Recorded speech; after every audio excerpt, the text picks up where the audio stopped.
বন্ধুরা, আজকের আমি একটা স্যালাড দেখাবো। তো দেখুন, এটা হচ্ছে চিলি গার্লিক অয়েল। এটা 3 রকম ক্যাপসিকাম, এটা শসা ডিজাইন করে কাটা,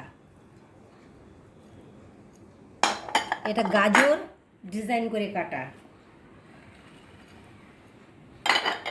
এটা আনারস, টক ঝাল মিষ্টি, এটা চিংড়ি মাছ ফ্রাই,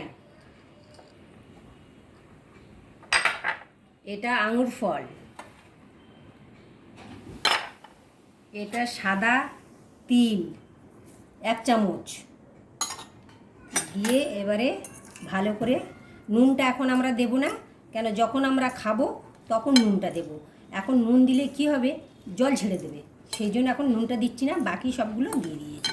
তো বন্ধুরা, এরমভাবে করে খাবেন, খুব ভালো। আর এখন গরমের সিজন, আর এত টেস্টি হয় বলার না, খুব ভালো হয়। দেখুন কত সুন্দর।